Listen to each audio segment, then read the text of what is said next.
Hey, everybody, what's up? It's your Fly Nubian Money, where we help you to master your mindset and maximize your what? What? What? Your money. So, today we are addressing a profound loss in the music industry and our community. He was definitely a great contributor to both. Mr. Irv Gotti, the visionary, he was a co founder of Murder Inc. Records. Recently, somebody got a emergency broadcast system on their thing. Who is that? Everybody mute yourself because there's emergency broadcast going on at somebody's house and I don't even know. Okay, so today we're going to explore these factors about the cultural norms and systemic disparities and personal apprehensions around our health challenges. And we're going to discuss actionable steps because that's what this is about, and strategies so that we can promote better health. Now, we have the experts who are here who are going to help us dive through. We have all the right people who are going to help us dive through all of this stuff. We have so now I can go this way. So we have, you notice that they didn't change it around and now we don't have to. Okay, so now we got Vanessa Gopal. This lady she has a master's, not an AA, not a bachelor's. She got a master's, not a certificate in public policy. And she's going to bring all the things. She's so smart. And I love being on panels with you, girlfriend. Then we have Mr. Dr. Joe. He is a licensed family therapist, and he's going to bring it from, I guess, maybe a black male perspective. I don't even know. I don't know. We never know what we're going to get. And then we have Dr. Felice, the b.big.coach.com, and I'm loving the Miss America wave. Yes. And we have to have a medical doctor. So we brought in y'all, not only is she a medical doctor, listen, she is a psychic. She is a stand-up comedian. She is she can tell your future, deliver your baby, and make you laugh all in one whop. So we got Dr. Charm here, and she's going to come. She's going to tell us all about the things that we need to know medically. So we have a well-rounded panel today. And oh, by the way, it's so funny because, listen, Qual Watkins, all you got to do is a quick Google search. That's what I did. When I see the comment, I went to Google to see, what nationality Irv Gotti really was. All you got to do is go to Google. I have a TED Talk that's called Google That Shit. All you got to do is GTS, and you can find out that the man was black. He's black. It's so funny when people say that. I mean, even if he wasn't African-American, I just want to give you a quick history lesson real quick before we go in. Do you know that the boats went in different places? It went to Cuba. It went to the island of Dominica. It went to all of these different places. They are still, guess what? Black. Even though they say, I Dominican, I know black. Guess what they are? Black. These people are black. So anyway, he wasn't even Dominican though. They said he was mistaken for a Dominican. He was actually, his grandfather was Filipino and black. He's a black man. But first, let's get into this video. I want to look at this video and then we're going to talk about it. And then, the main thing is, what's the solutions? Because this seems to be a problem. Y'all remember, I know everybody on this because we all black and we all of a certain age. You remember the saying? You don't believe fat meat is greasy. Y'all remember that? Irv Gotti didn't know fat meat was greasy, and unfortunately he succumbed as a result. So let's look at the video. Irv Gotti's final moments were spent playing poker and eating Chinese food before a massive stroke took his life. His brother just revealed the shocking details about what really happened that night. The music mogul never took his health seriously. He barely went to doctors and even denied being diabetic when they finally diagnosed him. This stubbornness would ultimately lead to his downfall. The stroke that hit him was hemorrhagic, meaning a blood vessel burst in his brain. It wasn't just bad luck. It was the result of years of ignoring warning signs and medical advice. 6 months before his death, he had already suffered a first stroke linked to his diabetes. The hip-hop community lost a legend, and the funeral was packed with icons like Jay-Z, Fat Joe, Ja Rule, and Ashanti. They all came to pay their respects to the man who shaped the music industry. But here's the real tragedy. This could have been prevented. Gotti's brother says it straight up. If Irv had just taken care of himself and listened to his doctors, things might have been different. It's a wake-up call about taking health seriously, no matter how successful or busy you are. Sometimes the biggest battles aren't in the music industry. They're with ourselves and our own habits. Yeah, that's unfortunate. So that, again, that's literally, he didn't think that fat meat was greasy because he kept eating it. And then somebody said in the comments that MSG is the worst. Like health wise, it's the worst. Where's Dr.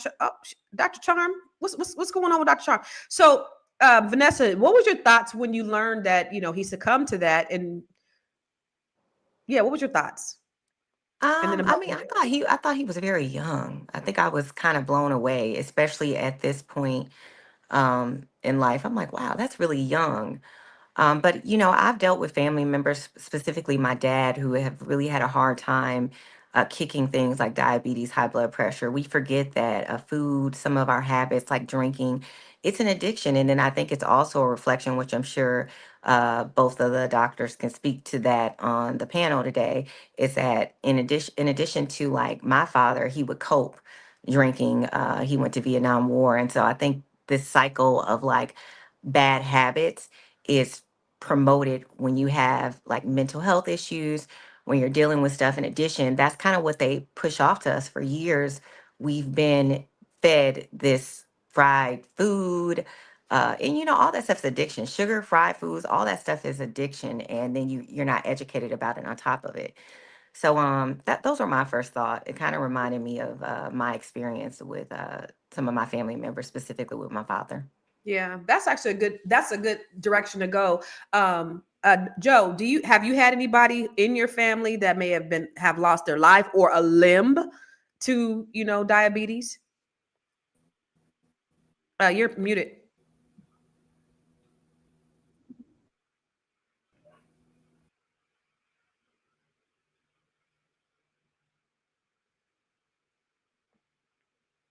Okay, we can't hear you. Okay, what about you, Felice? So I know of people who have passed away because of diabetes, heart disease. My daughter's grandfather, he lost limbs due to diabetes. So it's really hard to see how many Black people are affected by this. It's devastating in the Black community. And for whatever reason, there's a lot of reasons why people just are not taking it as serious as they can. But I think people are trying to do better. But like Vanessa said, addiction is real. And people forget that food addiction is probably even harder to let go of than drug addiction or alcohol addiction, because food is so normalized in society. Like everything we do is around food. Like people like, let's get together and let's go get something to eat. Like they don't say let's get together and go for a hike. Everything is around food. And some of it too is that's the way that we express love. Mm-hmm. And so how can something be addictive when its expression comes from a place of and space of love? And Yeah. so, it's hard. It's a hard addiction for us to break. Yeah, when you say that, that reminded me. One of my net seven sisters, she talks about that very thing. She talks about it in her book. But she's also Victoria Monet's mom. But one of the things that she was saying was that that's how they express themselves, with through food. And then over a course of the period of time, she saw her grandfather lose a toe, and then the foot, and then the ankle, and then it happened to her mom. And then she got it and she was on her way. She was like, whoa, whoa, whoa, we got to do something. I got to do something different. And what many people don't know is diabetes type 2 is reversible. Black people don't really understand that you can change it. You don't have to die from it, because if you think about it, people don't die from diabetes. They die from the complications as a result of diabetes. They die from the heart disease and the hypertension and the kidney failure. Those are the things that happen as a result of you having diabetes. But for you, Joe, mic check. We good? I think so. We good? Yeah, we good. Yeah. So have you had anybody in your family that lost a limb or a life? Yeah, for sure. My grandmother was diabetic. Her brother was diabetic, and they chopped his leg off. I chopped both his legs off, and he spent the rest of his life in a wheelchair. So yeah, we have that running in our family for sure. Yeah. What about you, Dr. Charm? I mean, you come from a medical background, and I'm sure you've seen this a lot. You're a holistic health professional, right? And she is frozen. Damn, I really wanted to hear what she had to say, because we want to hear from a medical professional on this, because like I said, diabetes is reversible. For me, okay, switch devices and come back, baby. Are you good? Yeah, switch devices and come back. Hopefully you'll be good to go. For me, I've had people like my mom. I think she now has diabetes, and I'll be like, "Yo, mama, okay, why you over here big backing? Yo, that's how I talk to her. You ain't gonna be walking around here without a toe, but it is very simple. It's just like, take sugar out of your diet, watch what you eat in moderation. If this I'm so grateful that when I go to the doctor, I go every 6 months, and if you're at that age where they're asking you all these questions and you're like, no, and then every time I say no, I'd be like, oh, thank you, Jesus. No, thank you, Jesus. Because we're of a certain age where all of these things can be happening to us. But I think what Black people really have to realize is that we can change what we do, but somebody said it's cultural. It's I love what you said, Dr. Felice. Like, we don't talk about, hey, let's get together, go for a hike. Negroes will look at you crazy. What you mean go for a hike? If you don't get over here and eat some of this fried chicken and these hog maws and quit playing. But to that point, Dr. Felice, what cultural factors actually discourage Black men from seeking medical care on a regular basis? Why aren't they going to the doctor? Well, one valid reason is trust. Black men used to be used as guinea pigs for experimentation, like the syphilis and Tuskegee. So, like, you have those kind of things where even for us, for Black women as well, we really don't trust the healthcare professionals. For good reason. For good reasons. We don't believe that they have our best interests at heart. And so people are really fearful and skeptical, especially, and another reason is especially because we don't have a lot of healthcare professionals that look like us. And so now they're having to go into these Harvard medical schools and teach these people of other races and ethnicities how to be able to relate to us so that they can learn how to empathize and give us compassionate care. And so, and that's deep. So we have that thing. And then, from slavery, we were given the scraps. And so we figured out how to make it and live off of the not healthy parts of food. And so if you think about that, centuries, right, of acculturated practices, and then you tell us one day, don't eat like that no more. Yeah. Like, really? You know what I mean? Like, seriously, when it's probably in our DNA, to come out the womb, like in fat, and sugar. So then you tell us all of a sudden not to do something that has been ingrained in our very culture, right? Yeah. And then what we don't do too is that we don't teach our children out the gate how to appreciate and be able to eat well, because that's the key. If you can train your children how to eat well and create that routine, well, that's what they want to do. They want to eat salads. They want to eat green things. They don't necessarily need sugar in order to exist. And so I think all of those things play a role. Yeah, they do. And then how are we in 2025 still eating chitlins? Like, is the crazy thing, because they still at the groceries. They grocery store people still buying them for New Year's. You still eating chitlins? Oh, Lord. I cook them. God bless her. God bless her life. God bless this lady's life. We're going to kick her off the stream. You should have even why would you even admit something like that? My husband, he has to have a good chitlin, like either Thanksgiving or Christmas. But guess what? Don't tell me that you didn't clean them, you didn't bleach them. Don't tell me how clean pig shit is. Don't tell me how well you didn't clean pig shit. And when you talk about the scraps, like, that's like an insult of what they're like, here, you ain't nothing but an animal. Take this scraps and take this pig shit needed. And of course, we've taken it, we made it into something, and it's been passed down generation to generation. But in 2025, Dr. Felice, I need you to change it. I need you to make a pledge today. No, seriously. No, not once a year, not nuts a year, not nuts a year. No. Dr. Felice, no. Okay. I hear you. No, absolutely. And I'm taking you seriously, right? Because you're absolutely right. Like, the change starts with me. It starts with us, and we have to do that. And so, I'm gonna talk to my husband. I'm gonna be like, look, y'all got to find an alternative to them things. I'll try. Because think about it. Because listen, the very thing that we're talking about, Dr. Felice, you are in straight violation. We talk about black men, black men's health, like all the things. And you go say, well, my husband, you know, he love a good chitlin. Like, are you really serious right now? Oh my God. Oh my God. You need a whooping. You need a whooping. What are you doing? Oh my, yo.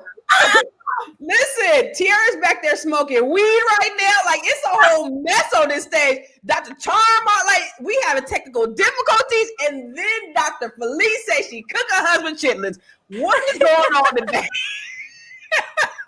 We gonna go to commercial, and we gonna be right back. We gonna have our shit together. It's a good show right here. But I'm biased. If you are just tuning in, you are watching Fly Nubian Money, where we help you master your mindset and maximize your money. My name is Tiara Williams. I'm also known as Miss Black Hollywood, and I'm the proud producer of this show because it is lit. If you want to receive notifications for when we go live Monday through Friday, 1 to 2 p.m. Eastern Standard Time. All you have to do is text the word Queens to 87948. That's Queens to 87948. That's QUEENS to 87948.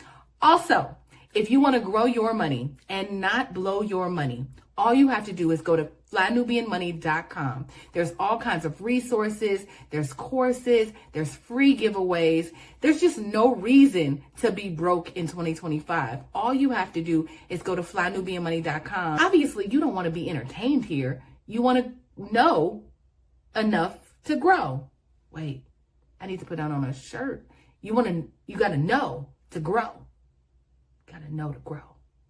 So know and grow with flynubianmoney.com. Okay, so outside of the chitlin comment, Dr. Felice had some really, really valid points. I mean, she did. So please don't overlook everything else. One of the things she said that I think is very important. She still has credibility here, y'all. You know I love her. I do. I love her. I love her. I for real. But one of the things that you said was that we're afraid of, we're afraid to go to the doctor. Like, men are afraid for very good reason. Listen, I read the book Medical Apartheid by Harriet Johnson, I believe it is. And what she talks about is the, not just the Tuskegee experiments, but you also had the father of gynecology who was using Black women as lab rats so that they could make gynecology medicine easier for white women. There's been so many instances, even how they're trained in medical school, where they say that Black tolerance, our pain tolerance is higher than everybody else's. There's so many misconceptions, and there's so many reasons why we should. And then you have only 5% of the medical profession that are Black doctors. And then you have, like, on the other hand, I was just sharing yesterday how Elon Musk said that DEI, and if you've seen that damn video with Elon Musk and Don Lemon, is hilarious, because that's when he kicked Don Lemon off of X, because he was asking him, okay, what's this whole idea about DEI and doctors? Well, he got started. I just think that if, we use DEI to lower our standards, then what's going to happen is, how are they going to be able to do that? He said, but that's not true. Like, Black, in fact, and he was tiptoeing. He wasn't really hitting them with the zingers like he could have, because he could have really given them a history lesson. But in fact, white doctors have done more malpractices than anybody. With us having only 5% of medical professionals in the industry, and even less back then, we still were the first to do heart surgery. We still were the first to do, blood plasma, blood transfer. We still made strides, even though we were a small percentage. Right. But you do have that factor where you have people that there's no representation inside the medical field. Why do you think there's such the disparity of, especially Black men, I think, of not wanting to go to the doctor, Vanessa? Well, I mean, all that's a valid point, and I'm just going to share an experience based on what you were saying, Constance. So I took care of my dad. I mentioned this before in other podcasts, but I took care of my dad for like a decade. When I got my dad, he was amputated below the knee. He had diabetes. He had high blood pressure, just a multitude of things that just historically he just experienced out of bad habits, bad education, not knowing about food. He grew up in Selma, Alabama. So, I mean, even when I was in Alabama, hog mogs, pig feet. I remember pickled pig feet, Oh hog yeah. head cheese. Like those are normal things, right? culturally in some areas, right? In California, I don't see those things so much. But when I got him here, the first couple doctors that we saw were all white doctors. And I mean, they could have been cool, but I don't know. But I didn't stick around long enough to find out because I didn't Good for like you. the type of rapport that they were giving my dad because I was his advocate. The moment that we got into this program and I found him a black doctor, let me tell you something. My dad was supposed to die maybe a year. He had a year to live. My dad lasted for a decade. I That love we it. took him off 3 or 4 medications that he was on, like for diabetes. His A1C was coming back at normal levels. Wow. So I think when I see which what I don't understand is when I see a black doctor, I feel more confident because I know you had to work 10 times harder to be where you are.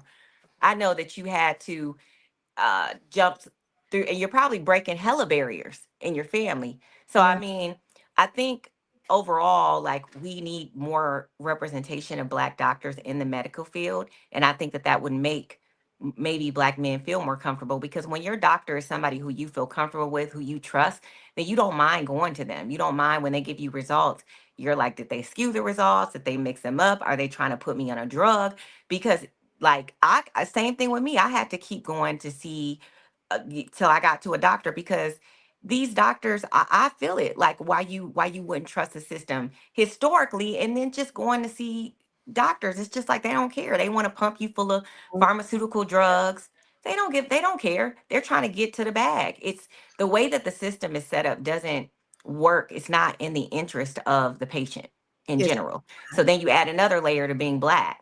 So I just feel like for sure we need more black doctors and black medical professionals because the experience is completely different as a black person. I think both women and especially men, because I feel like men go to the doctor way less. yeah, yeah. I mean, what you 100%. And statistics show that when you have a white man and a black man that will go to the same doctor for the same treatment, they will treat them very differently. They will shoot a black man out, maybe give him some aspirins, and they will run all the tests and do all of the things for the white man. Totally different treatment. And that's the reason why black people in general get diagnosed later. That's the reason why they're dying earlier, is because we don't get the same treatment, even if we do go to the doctor. And then another lady in the Net 7 Collective, she wrote this book, but she's a medical doctor. And one of the things she was saying, y'all, was that they get bonused. She said, medicine is killing us. They're feeding you poison. She is a doctor. She said, I get bonused if I give you medication. If I keep putting you on medication, I get bonus. And all it's doing is it's giving you more medication, but some other things is helping this one, but it's tearing up this. And so it's a whole system. Then, like you said, Vanessa, add being black on top of that. Hmm. System is already effed up. Add being black on top of Yeah, that. fine. No, I knew we had the right doctor when her goal is I want to get him off of some of these medications. Like I was like, oh, okay. And when we talk about type 2 diabetes and changing the trajectory of it equating to like death, unfortunately, I got my dad a little bit too late. But the No, what we you were didn't. able to 10 years, girl. You did yeah, great. 10 years. But what we were able to turn around was his kidney function. We were able to turn around his high blood pressure and how aggressive diabetes was. And Yeah, we turned that around solely 99, probably 99% with food, changing the way that he ate. So I think it's imperative that, and I think, but we have to teach our children very young too, yeah. of That how part. to I got to eat. do better Yeah. with that. I got to do better with that because I still bring the Oreos in and the snacks in and the fruit snacks and shut up and take, just keep you quiet, and I need to do better. I don't eat it, but I bring it in for my kids. So now I'm creating the same habit. And so thank you for saying that, because for me, and then you also said that, Dr. Felice, is that we just got to do better with what we're bringing our kids. I just figure, they'll figure it out at some point. They don't want to be, but they're not. They learn from what we teach them. Let's go to break and then we'll continue the conversation. I know you're busy, you got things to do, and you can't take us on the go with you every single day. Good news for you. We are now on Spotify. So if you can't watch us, now you can listen to us on Spotify. Search Fly Nubian Money and all the episodes shall appear. All you have to do is like, subscribe, leave a 5-star rating, leave some comments, Tell people how you love us so that when other people come along and are looking for a great show to watch, they can find Fly Nubian Money too. One last thing, and just in case you've been sitting under a rock, Fly Nubian Money now has an investment club. We are the Fly Nubian Money Club. It's easy. All you have to do is go to flynubianmoneyclub.com, and I am committed to bringing in top experts from all industries to help you level up. They're teaching us the skills that we need to compete in this market. We often say that nobody is coming to save us, not the government, but guess what? We're coming to save us. I'm coming to save you with the Fly Nubian Money Club. So listen, all you have to do again is go to flynubianmoneyclub.com. We have a 30-day free trial set up just for you, just for those people that are struggling. Even if you ain't struggling, you ain't got to struggle. I'm coming. Okay, let me stop playing. I'll see you soon. Come on, Fly Nubian Money Club. She'll see you soon. This comment right here. They go for the prescriptions. I had to tell the doctor to do blood work and for other tests. And you know, the thing about it is Dr. Charm looks like she's smiling and she's, Lord, my question was for you, Dr. Charm, because one of the things that Dr. Shirley from Net 7 said was that she said food is medicine. To confirm what you said, Vanessa, food is medicine. What we eat, instead of taking the medication, if we change our diet, we can actually change our life. So I'll go to you, Joe. Like, have you seen anything, just being a Black man, any disparities of the way like doctors treat you as opposed to, and I don't know. I mean, I don't know if you've been around white people, but do you see them like rushing you out, or, you know, have you had to advocate for yourself? I have in fact been around white people. It's incredible. Is it? It's an incredible. Do they go into the room with you too, and you guys examine at the same time? No, I'm just playing. No, listen. So I've been relatively healthy my whole life. I endured a lot of stress during that 4 or 5 year period that I was going through that legal stuff. So at the back end of that, I'm going to the doctor and they're like, "Damn, you got high blood pressure." Okay, wow, I never had high blood pressure before. And also your kidneys are failing. You know what I mean? So the first thing they do, I'm going to see a regular doctor and I'm going to see a kidney doctor. And these two aren't even in alignment. And they're telling me different things, trying to put me on different medications and whatnot. So ultimately, I just, I'm like, I'm not, y'all can have this shit. I'm not finna go to either one of y'all, right? So that's kind of, I just ran that through to give y'all like the experience from my perspective as a Black man going to the doctor. They talk to you for 5 to 10 minutes about something serious. I mean, you're talking to a person whose father spent the last years of his life on dialysis. So you telling me my kidneys is failing and you're going to talk to me for 10 minutes about that? No, we're not doing that. You got to tell me what's going on. How likely am I to be on dialysis and finish my life on? I don't want to do that. And, like for me, I eat right. I exercise, work out almost daily, regularly. So how is this happening to me? You know what I mean? And to this day, I still haven't found out how or why. So it's totally. Have you reversed that? Have you reversed it? I did reverse the blood pressure on my own. Like they was giving me medications, and I was taking them at first because my wife was like concerned. So I was taking them for her benefit, but then I stopped taking them, and I just started doing other things that I started reading up on other ways to improve your blood pressure, and I completely cut the medications out, and I reversed the whole blood pressure thing. The kidney thing, I don't know exactly what I'm gonna do about that, but that's somewhat hereditary. Like, this Negro didn't give me nothing but his diseases. Oh, snap. So damn. Oh, shit to pass on. Did they test you for what is it? I think it's called FSG. I had a cousin who was young, healthy, and he had that. It wasn't what he was eating, but it was just genetically. Yeah. No, they didn't. So like that's basically my point. It's too difficult for us to find someone that we can trust and talk to. And I'm sure there are doctors out there that are dedicated to doing this for Black people and Black men in general, but it's too difficult to find them. And when you do find them, they're all booked up, right? Because they do good work. Don't give up. The beautiful thing is, just like Deborah said, very good, Dr. Joe, keep doing your own research. They done fucked around and gave us the internet. You got the power of the internet. So there's a lot of things that you can find out on your own where you don't have to rely solely on a doctor. One thing Deborah Will Win said, we can't use their rule of standard for us. Unfortunately, they're not like us. And then Kevin said, as a Black man, I've always had to advocate for others in my care and for myself. So Felice, Dr. Felice, what can we do to advocate for ourselves? Because that is the thing that is important. If you cannot just listen to what these doctors tell you, like there's things that you can do. What are some things that you can do to advocate for yourself? Well, follow me. Me and my co-founder, Dr. Devetta Hammond, we started a nonprofit called States of Wellness. And so what do? We go into the 50 states and we bridge the health disparity gaps by getting teams of trust. So we find Black and brown providers who are willing to come on board with us when we go, and we go into faith communities, right? And we have panel discussions and we answer the community's questions, and we also do health fairs. So what does that mean? And then we follow these people and track them for about 6 to 8 weeks, where we're shortening that time, and basically getting their numbers when they come to our health fair. And then our teams of trust stay connected to these people in the community to make sure, right, that they're getting the proper health care and possibly finding a provider that will look out for them. We also teach them how to advocate for themselves. So we'll give them sheets of questions that they need to ask according to their age, right? Good.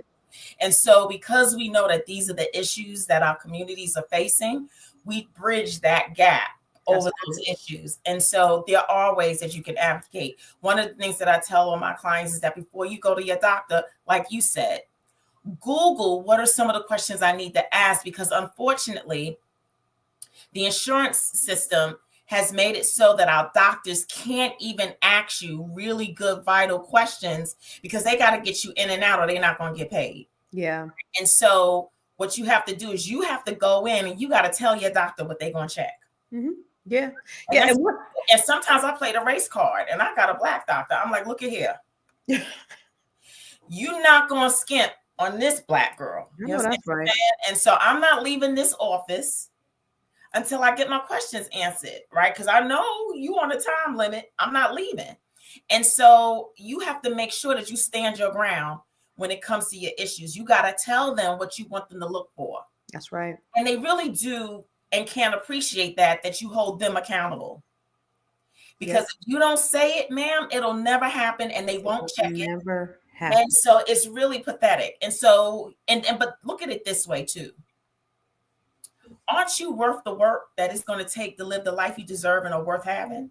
Come on. And so you can't leave it up to anybody else to make sure you good than yourself. That part, yeah. So if you're going to be good, make sure you good. And you do and pull out all the stops for you to make sure that happens. Right.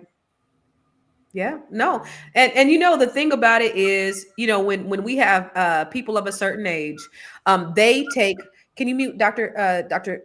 Felice?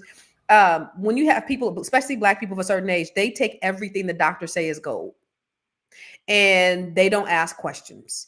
And they, you know, the doctor said this, you know, and so we don't think that we can advocate for ourselves. So Vanessa, you taking care of your father and having to advocate and having to ask those hard questions. I remember when my dad got prostate cancer and I went to the VA with him, and they were like, well, you know what, listen, they was like, it's so small that by the time it grows to, you know, he'll be dead before it grows to a place where it's gonna, you know, it's gonna affect him.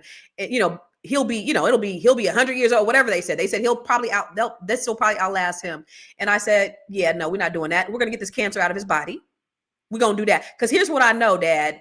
They don't care about you. They don't want to operate. They not giving you the best treatment. So I know that, you know, it's not gonna work. And his wife was in there like, dang, we gotta take it out, because of course it's not gonna work the way it used to. But I was like, take it out. And we did, because, you know, they're going to listen to whatever the doctor said. If I wasn't there, he would have still had that prostate cancer. So for you, Vanessa, like, what are some things that you had to do for your father being a certain age? What was he like? Like, what was his response to the doctor? Was he one of those typical older Black men that whatever the doctor say, that's what we gonna do? Okay. Yep. And then it, like you constantly hear me coming. I was a shark in there. I'll get on Google quick. Right. We didn't ChatGPT wasn't around, but I Googled on and made sure that I asked a ton of questions. I was like, well, yeah, I made notes. I took notes. I'm like, well, it's his last appointment. You said this. According to his lab results, how come this is happening? What drugs interfere with each other? How can we get this? So I think that it's imperative to answer questions. You almost got to be like an attorney when you go up in there. So I just feel like you got to put on your shark face when you go in the doctor and advocate for yourself. A lot of things that I got from my father was because I just really, like you said, you can't just tell me anything. That doesn't make any sense. That, like what you just said, that don't make no sense. You don't know how quick this cancer is gonna grow. Who are you? Are you the cancer inside of him? You don't know.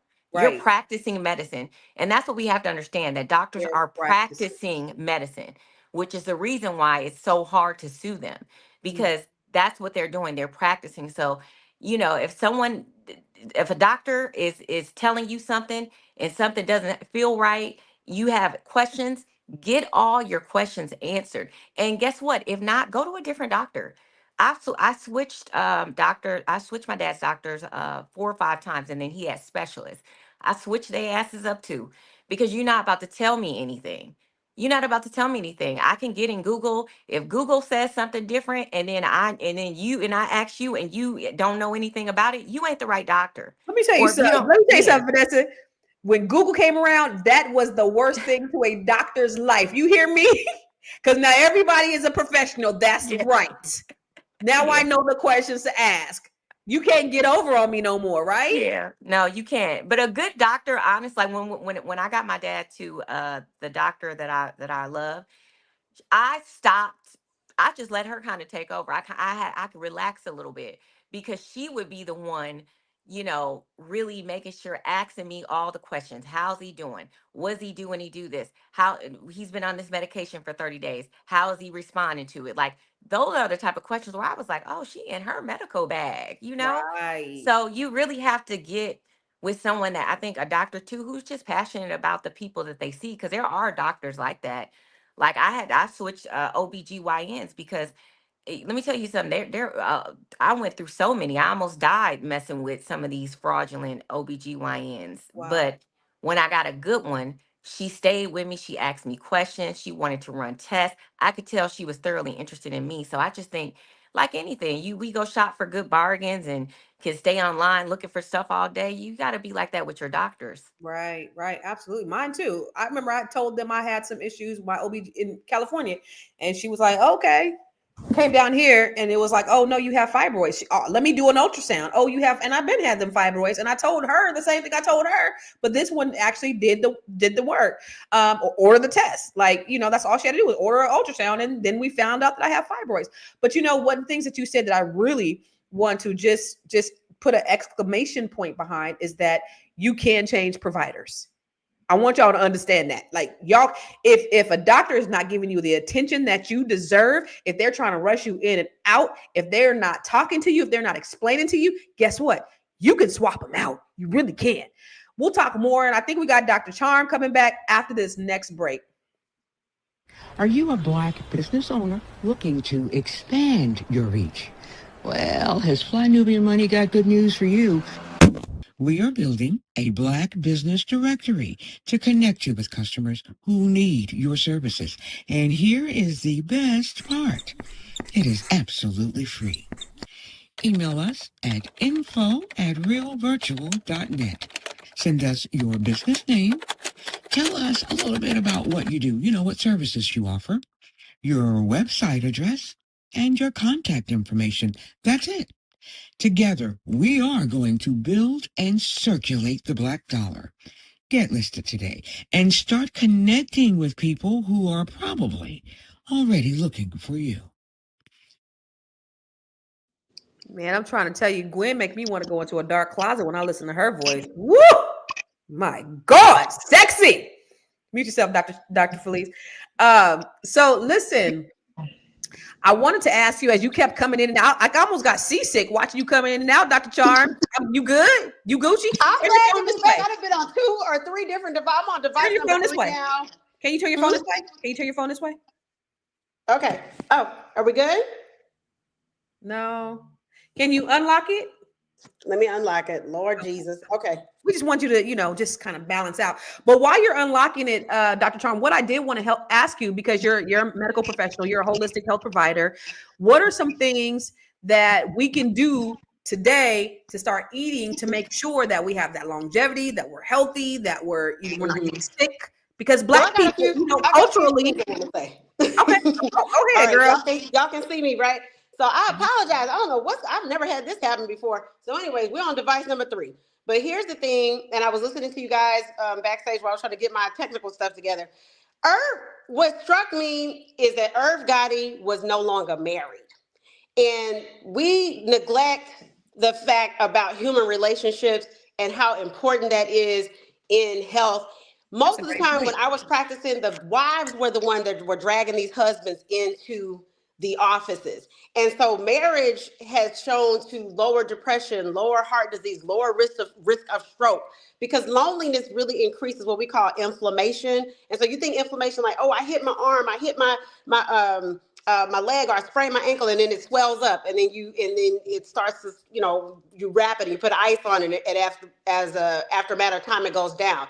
That's kind of the physical manifestation of inflammation, but we have in our bodies what's called inflammation. And when you have chronic inflammation in the body, it can lead to obesity, it leads to heart disease, stroke, heart attack, all these things. And so actually having human connection reduces the loneliness, reduces inflammation, and having that human connection reduces the risk for those diseases. And so I'm looking at the fact that Irv Gotti got divorced in 2013. I don't know if he was involved in a long-term relationship, but Wow. he hadn't been married for over a decade. And so I really want to say cultivate our human relationships and marriage. Like, I am team pro marriage, and we talked about other shows where Black marriage is at 30% right now. And it's That's slated to be at 17%. So that's Yeah. important. And then as far as just health, definitely watching what we eat, because that's one thing. The wife is traditionally, the woman is the one cooking the food. Why So that man was eating that Chinese food is because he ain't had no wife to cook him no he food. didn't have no wife to fix him a good home cooked meal, and so she's doing the shopping. She's doing most of the cooking, the grocery shopping, and then also it reduces the risk for these social things that men are doing that aren't really healthy, like excess drinking and smoking. Because remember, smoking and drinking really lead to some of these increases risk for a lot of these illnesses. And so that's my spiel on it. Of course, we want to eat right and exercise and do the holistic health stuff, but social relationships is just as important. Girl, I'm so glad you came on here because I hadn't even considered the social aspect or even the marital aspect of it. I did look at an interview that he did a few months ago, maybe a year ago. And first of all, I looked at one he did a few months ago when he was on Drink Champs, and he was looking real frail and sick. So this is not new. But then a little bit before that, he was dating some 21-year-old girl that was in one of his movies. Like, y'all, Black men of a certain age, do you see the outcome of him dating this little 21-year-old girl? What did she do for him besides give him a good time? She wanted a bag. That's it. That's the only thing she wanted from that old ass man, right? But not, What we talking about? What we talking about? yeah. Get back to the topic. No, I'm just saying, no, I think that's a really great perspective, because when you look at human connection, human relationships, now I'm looking over at my empty bed next to me, like, maybe I need, maybe I need to have somebody next to me, because maybe that will help me in my health journey, So I think that's a really great perspective. But also for you, Dr. Charm, I'm going to ask you another question since you just got on here. But what about the eating? What are some things that we can eat? Because what type of doctor are you? I'm a naturopathic doctor, and I have a bachelor's degree in nutrition. So eating, definitely you want, I am very much team reducing the amount of meat that we consume, just because back in the olden days, 60, 70 years ago, people ate meat rarely. It wasn't 3 times a day. And what happens is it takes so long to digest that it takes such a toll on your body. So I am a fan of reducing meat. I'm very heartened to hear that Black people, we're the fastest growing group of plant-based eaters in the country. And so like with my diet, I eat meat probably like once or twice a week towards the weekend. And then most of the week I'm on like fish and vegetables. So you have to increase the amount of complex carbohydrates, which that means your simple carbohydrates are like sugar and white bread and white flour. So your complex carbohydrates are going to be things like whole grains, beans, whole, things that are whole that aren't processed. So if it's brown, keep it around. Okay. So we just want to increase that, and then increase fruit and vegetable consumption, and just reduce the amount of processed food. What I always would tell my patients, especially when I'm doing like health coaching, is if you notice like all the processed food is in the grocery store, in the center of the store, all the good stuff is in the perimeter of the store. So meaning the produce section, the meat section, even the meat section, because it's still uncooked and it's not processed per se. And then all the processed foods are on the shelves. And the longer a shelf life that something has, the more preservatives are in it. They even said the morticians are saying, like, when they have to exhume a body, like the bodies are taking longer to decompose because we're eating so much processed food. And so I'm excited about, I know RFK was Junior was very controversial of getting selected for the Health and Human Services Secretary. But one thing I do like about his platform is he's trying to get some of these food dyes and colors and things out of the food and be a proponent for more of the healthy eating. So I'm a fan of that. So since you are a doctor, this is really quick before we go to our next video. So are Black people's treatment different than white people's treatment? Was he on the money with that? Absolutely. I mean, the statistics already show that. And I heard you guys talking about, medical apartheid and things of that sort. And unfortunately, your culture informs how your life view and how you perceive things. And when you have people, you have so many doctors now that are coming from other countries. You have, a smaller percentage of doctors that are Black American. And so we have that sensitivity, that cultural sensitivity, because this is our culture. And there be many times I come into an office and the patient say, I've told different doctors this, but they didn't listen to me. Well, I'm listening to you because I come from a similar background as you. I have that empathy and just that cultural knowledge. And so I'm sure Dr. Joe understands this, him being a Black therapist. I have a Black therapist now, and it's like night and day. I had great therapists before that were different races, but when I got a Black therapist, it just really clicked. So it's something about people just even feeling more comfortable sharing things that are bothering them with their doctor or their therapist when they do look like them. Yeah. Dr. Joe, you look like you over there with your John Travolta chest out and your baseball cap. I'm not sure what's going on. What we dressed up? What we going to baseball? What we going to the disco? What we going? We're going to talk more about it when we come back from the break. Oh, actually, we got a video. Let's do the video. Ate a bunch of Chinese food while playing poker and had a massive hemorrhagic stroke, which is bleeding on the brain, and it diagnosed when he was in his 40s, late 40s. But Irv doesn't go to the doctor, so that's why he's so late being diagnosed, right? And then when he finally did go get a real physical and a checkup, they was like, "You're diabetic," and he didn't believe it. My dad. Type 1, Chris? Irv was type 1. And then it started with type 2, developed into type 1. So my dad was diabetic. He passed at 86. And when we talk about this topic, why it's so dear and sensitive for me, is I watched him suffer the last 3 years of his life. So it's about quality of life. When Dame is talking about being able to be with his kids, it's about quality of life and the way you actually can stay here and keep doing that. We all have to go at one point in time. We just really want to go on our terms. That's how I look at it. And Irv, sadly enough, he did go on his terms. He just didn't believe it. And he was like, I'm going to go the way basically I wanted. So before we get to John Travolta 2, Dr. Charm, I want to ask you, is it true that you can go from type 2 to type 1 to type 2? Because I don't think that happens. Can you do that? Well, type 1, they usually it used to be known as juvenile onset diabetes, and that's where the pancreas, we would classically see it, a child may have like some type of illness, like they may catch the flu or something, and then and your body mounts an antibody response. So that's the fighters, that's the soldiers that are fighting off all these germs and all this kind of thing. And for some fluke, some reason, those soldiers turn around and start attacking the body. And it starts attacking the pancreas. And the pancreas is our organ that produces insulin. So we need insulin to help process sugars. Anything you eat has sugars, whether it's sweet or not. And the insulin helps get that sugar into where it needs to go. So when you have a person that's type 1 diabetes, those antibodies have attacked the pancreas where it just doesn't work anymore. And so they will have to be on insulin, what we traditionally say for the rest of their lives, though there are things that, people who overcome that or have, there's exceptions. So what his brother is probably saying is that type 2, when you have type 2 diabetes, the pancreas is working, it's producing insulin, but it's not, the body isn't reacting to it as well. It's not producing enough. And so that's where they start to take these other medications to help it work better. So you're still producing it, but it's not doing what it's supposed to as well. So he's probably saying that Irv got to the point where he just wasn't producing any insulin at all, and then he became insulin dependent. And so that's what happens with some diabetics. They don't have a good diet, and then their body just, the body can't do it on its own, and so they have to have that insulin. And that's probably what he's saying.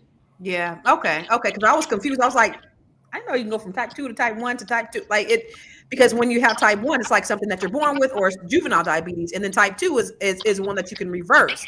And so I was confused by what he was saying, but I think I believe he just had type 2. I don't believe the brother knew what he was talking about, but I'm no doctor. So for you, Joe, I'm not going to call you Joe Travolta. I'm going to go ahead and mute you. Can you mute Dr. Charm? I'm not going to do it.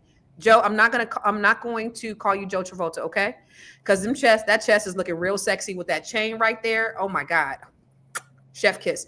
Anyway, how can we foster like positive dialogue around around having these conversations with Black men, you as a therapist, making sure that this is something that's ingrained and embedded into our culture? How can we do that? I missed your whole question, Head Molati, because I couldn't understand a word what you said. You knew what I said. You knew what I said. Only reason why we don't see yours because you got that hat on. But let's go. How can we foster dialogue? That's why you got that. You a hat. Send you a damn hat. Wait, that's why he's sexy down here. He got the hat on up top. Yeah, send you a damn hat in a minute. You got to cover it up. Anyway, how do we foster these dialogues within our community, though, for real, Joe? Like, what do we do? How do we bring awareness? Because this is something that, when we look at the statistics, if you bring those slides up about where we are and why, Black men have higher rates of prostate cancer and hypertension, and where's the slides? So Black men have lowest life expectancy of any major demographic. Okay. You as a Black man, Joe. Black men are twice as likely to die from prostate cancer as white men because we're not getting the same treatment. Approximately 40% of Black men aged over 20 have high blood pressure, which you just expressed. Is there any other ones? And then Black men are 50% more likely to suffer a stroke compared to white men. And so how many people do we know, Black men that have had strokes? And then only 4% of US doctors are Black, which may affect trust in communication in healthcare settings. So, but Joe, how do we foster these conversations? So it goes back to what I'm always saying, unlearning. We have a lot to unlearn as Black men. I mean, like, we are really behind on a lot of things. A lot of the things that we put in our body are harming us, and we don't talk about it. The stress that we put on ourselves does physical damage to us. We don't go to the therapist. We don't go to the doctor because there's a certain level of shame attached to these things.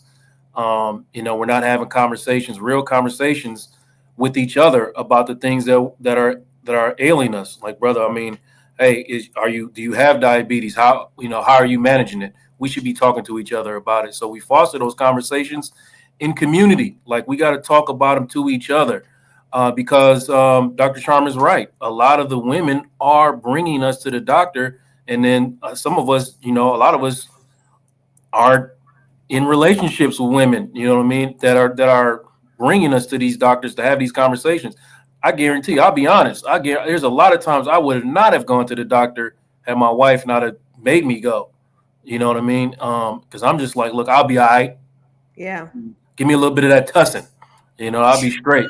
That's why you need to be married. See, you just proved Dr. Char's point. That's why you Black men who think that y'all better off single. How does being married add value to me? Focus because on you live longer. No, I mean I'm agreeing. No. No point. Yeah, no, I get it. But I'm trying to tell brothers that we need to have talks. You know what I mean? Because we going to and some of us are going to the doctors and we getting these medications, right? And then you got Constance yelling at us because our penises don't work no more, right? These medications are stopping our penises from working. Dr. Charm, am I right? Huh? I'm hearing it from I haven't experienced that in my dating life, but I it heard can be, too. That's what I heard. it can be a side effect of being on these high blood pressure medications, and this the erectile dysfunction is something that many women are dealing with, and it seems like the men are refusing to discuss it. I don't know if it's a shame around it, It's but the please, shame. men, please do not be ashamed to go to your doctor and discuss this. That's why we have Cialis and Viagra and all these other different things, because you deserve to have a healthy sex life too, and the Right. women deserve to have a healthy sex life with these men. That's right. And I'm having conversations all the time with men that are, dealing with the shame of, kind of how their bodies are failing them. You know what I mean? So it's really, has a lot to do. We have to remove the shame from the conversation so they can really, really talk about a lot of these. And then we have to watch what we put in our bodies. I mean, it's really difficult, man, because it can be really expensive to, we think it can be really expensive to eat right. And plus, we are addicted to these foods. Like I said, we have to unlearn. We've been eating them our whole lives. You know what I mean? And they taste really good, but they are in fact killing us.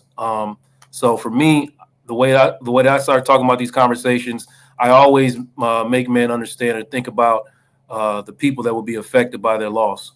You know what I mean? So let's talk about that for a minute. Like who's gonna be hurt? Because you're gonna be gone, Right. but the pain's gonna remain. You know. Yeah. I actually, when you guys were talking, I think that we do need to have a conversation around, like a real dialogue around erectile dysfunction, like a serious conversation. Maybe I shouldn't be involved in it, but maybe we should have a serious conversation about how, what this does to erectile dysfunction, right? How emotionally we could deal with it for, Dr. Felice and Joe, and then what we as women can do to kind of foster that conversation to where men trust us to be able to have these conversations, and we can be sensitive to let them know that it's okay, and that you probably, it's okay to go to the doctor. Like, that's a real conversation I think that needs to be had. But when you have these, these macho black men that, are led by their masculinity and that being part of it, it may be tough for them. But the question I have for you, Dr. Felice, is when we talk about, their willingness to go to the doctor, when his brother said that he was in denial. And, when you look at the mentality of someone who gets diagnosed, but then they just completely refuse because they refuse that diagnosis. Why? What is it in him that's making him not believe that fat meat is greasy or that it's not serious? Well, first, right, if you don't acknowledge it, it doesn't exist. Mm-hmm. So a lot of times people don't want to acknowledge something so that they can act like it isn't happening. Mm-hmm. Then there's that underlying fear, right, that you also don't necessarily want to address, because that goes against that macho image of men too, because how am I a strong man and have fear too? And then that vulnerability that you have to enter into and possibly accepting what this means for me. And that's a cultural thing. Like, our men don't want to be or appear vulnerable. It's a sign of weakness to them, which is an error. And so what they'll do is they'll wait, like Irv Gotti, like they wait till it's extremely severe and then irreversible at that point, right? And so what you have to realize is that the earlier that you get on top of something, the more likely you are to have the life that you can live. And don't feed into the fear, right? Surround yourself with people who are going to encourage you, who are going to support you in this journey, regardless of what the diagnosis is, and helping you, right, to change mindset, because it really is a mindset. If you stay positive, you're doing all the things that it takes to reverse this thing, you're going to get on top of it and in front of it. But as long as you stay in denial for all the different reasons that I explained, you're gonna shorten your lifespan. And that's unfortunate, because from what I could tell, he was a big family man. Like, he loved his family. And it looks like his daughter, recently got engaged. And so what a missed opportunity to walk her down that aisle. And had he got in front of it, that could have possibly, been his why to get healthy, was to be able to walk her down the aisle, had he educated himself about the severity of staying in denial. Yeah, man. Yeah. Well, there's so much more to discuss on this. And, somebody had a comment. JJ Mars said, I was once trying to open up a healthy food store, but too many Black people don't want to eat healthy foods. And then, we could have a whole conversation about food deserts and, eating healthy foods and those, the habits that we've created because we haven't historically had them in our communities and we don't know. And, that's not the food addictions. I think the addictions that we have towards food is what actually leads us to wanting to go to the liquor store and get the hot Cheetos and and the strawberry sodas before these kids go to school. But that's a whole discussion that affects all of this. So this was a really good conversation. I think we need to continue the conversation because our health is our wealth. Our health is so important. Dr. Felice hit it on the head. And Joe, like, think about the people that you love. If you love these people, then you're going to make sure that you do everything you can to make sure that you're around for them for the long term. So we're going to go with our final thoughts, and I'm going to just do a round robin. I'm going to start with you, Vanessa, and tell us where they can find you. So, Vanessa, you can find me Instagram at Vigo Paul. All my information is there. My final thoughts is I think that we need to be honest with our children, right? A lot of times when we're already in our 40s and 50s and 60s, we're putting so much energy into changing those people, and it's really harder as you get older. The saying, you can't teach an old dog new tricks. You can, but it's extremely hard. But if we just change the education and teaching our children that food has benefits, food can make you sick or it can make you healthy. So I think that teaching that early is really important. My daughter got to see my father. He was amputated below the knee, and I tell her that's a defect, consequence of some of the actions of drinking and food. And some people will say, "Oh, that's just too much for her," but she picks healthy options. So I think it's very imperative for us to teach our children about what goes into their body, and I think that's a great start for our community. Good shit. Thank you. That was really good. Thank you. We're gonna go with you, Joe Travolta. Listen, I just want y'all to get in the community. I'll be real quick about it. Just get in the community, talk to other Black men about some of the things that they're ailing from. I guarantee you, whatever you're dealing with, you're not alone. Please listen to your bodies, and respond accordingly. It's not as easy as I'm making it sound, but it is possible. We need y'all. We need y'all to be upright and healthy. You know what I mean? And we'll do what we can to keep your penises working.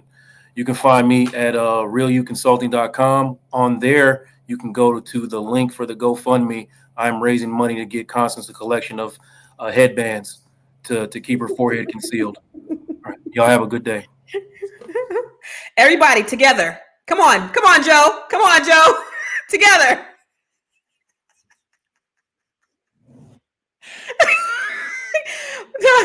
All right, Dr. Char. Boy, if you don't get back on here, stop pouting. As a member of a co-member of the Big Forehead Club, I got Barbara on today. Y'all know I named my wigs. I got Barbara on today.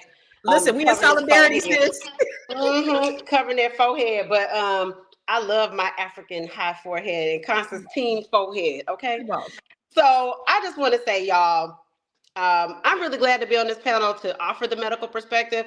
There are so many Black doctors out there, and we want to serve you. Okay, so please utilize your resources. There are websites, like even when I was picking my therapist, like I would go and look at their pictures, and they have pictures of most doctors now. You can Google them and look for them. And if you don't like your doctor, fire your doctor. I heard Constance talking about that earlier. There's nothing wrong with firing your doctor. There's nothing wrong with getting a second opinion. And please don't be afraid to share things with your doctor. That's what's most important.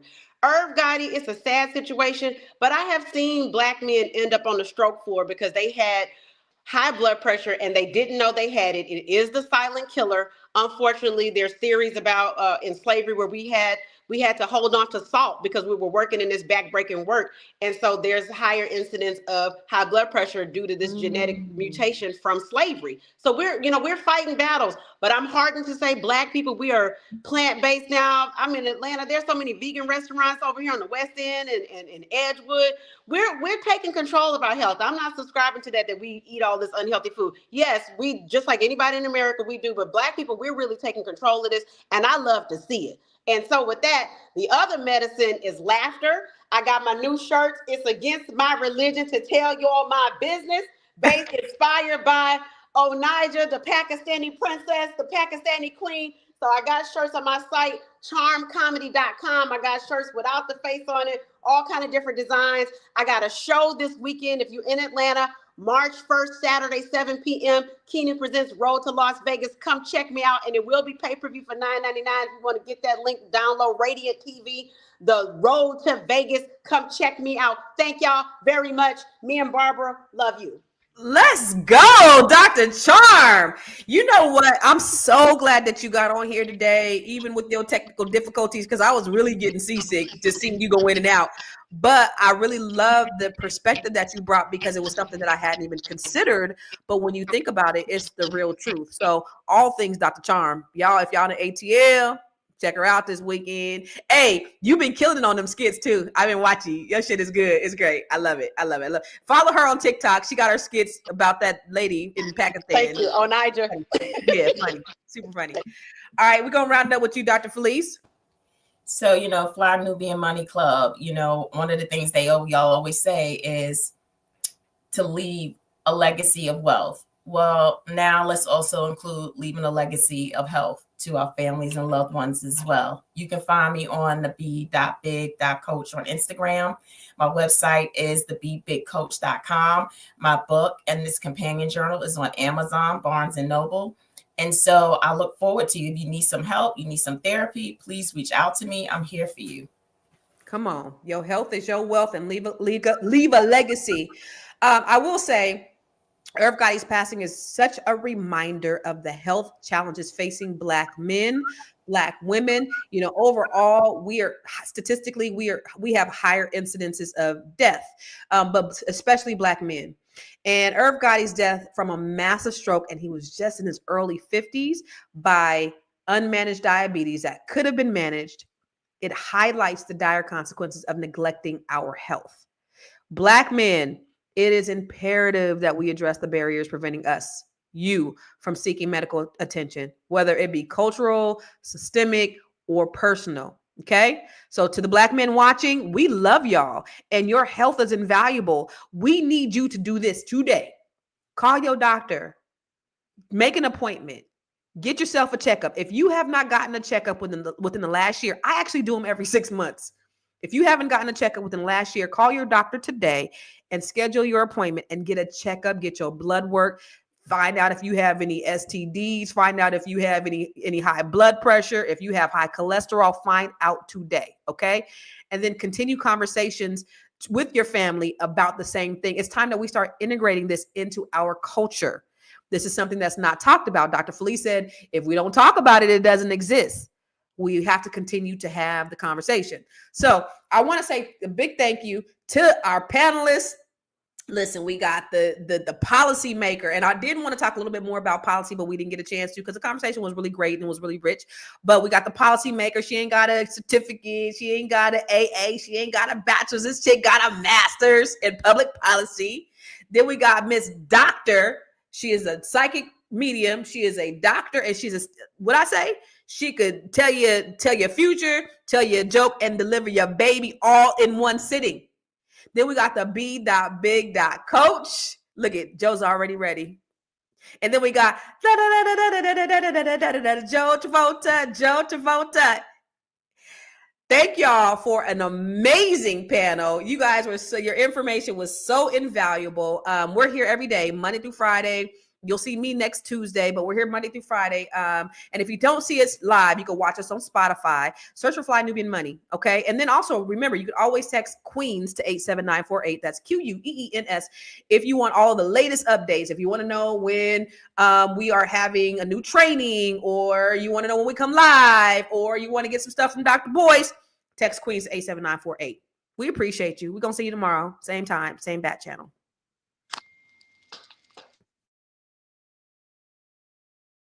You may write me down in history with your bitter, twisted lies. You may trod me in the very dirt